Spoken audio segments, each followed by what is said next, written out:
नमस्कार। मैं हूं आपके साथ आपकी दोस्त गीतांजलि। पृथ्वी फूलों में हंसती है। पृथ्वी हमसे नहीं, हम पृथ्वी से हैं। भगवान ने पृथ्वी पर स्वर्ग बनाया, लेकिन हमने। आज पृथ्वी दिवस के उपलक्ष्य पर आओ मैं आपको एक कहानी सुनाती हूँ। एक घर में 3 सदस्य थे, माँ, पिता और उनकी एक छोटी सी बेटी वसुधा। एक रात सबने खाना खाया और सोने चले गए। बच्ची की आंख लगते ही वो सपनों की दुनिया में चली गई।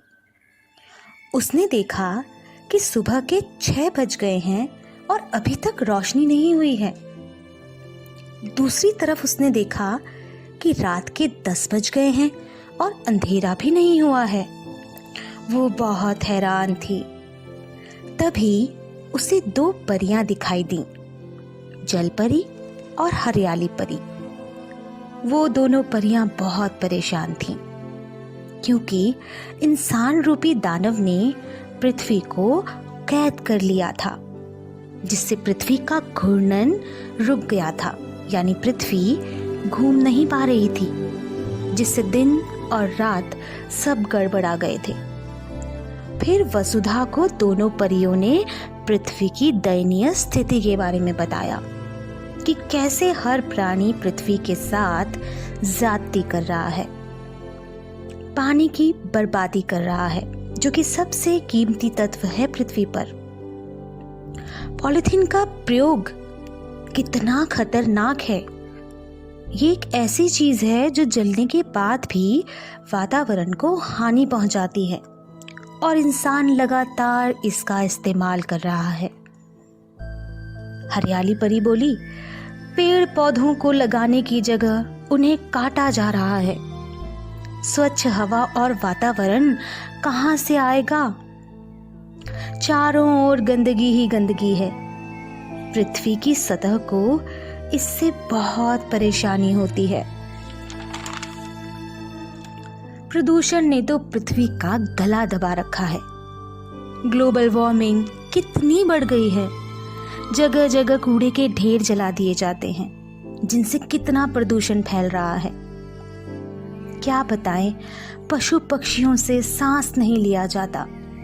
तुरंत जल परी बोल उठी, बारिश का पानी नालियों में बह जाता है और धरती के प्राणी उसकी परवाह तक नहीं करते।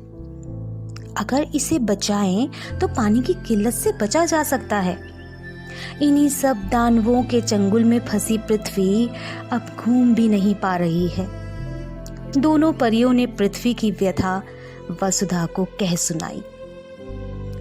ये सुनते ही वसुधा ने उन दोनों परियों के सामने दोनों हाथ जोड़कर प्रण किया कि वो इन सब बातों को ध्यान में रखकर सही रास्ते पर आने में अपना पूर्ण योगदान देगी, जिससे पृथ्वी फिर से आजाद हो सके। और जैसे ही वसुधा ने ऐसा प्रण लिया, सब कुछ पहले जैसा सुचारू रूप से चलने लगा। पृथ्वी खुशी खुशी घूर्णन करने लगी। हरियाली, प्रदूषण मुक्त धरती खिलखिलाती, मुस्कुराती। और अचानक वसुधा की आंख खुल गई और वो दौड़कर अपने माता पिता के पास गई और अपना सपना कह सुनाया।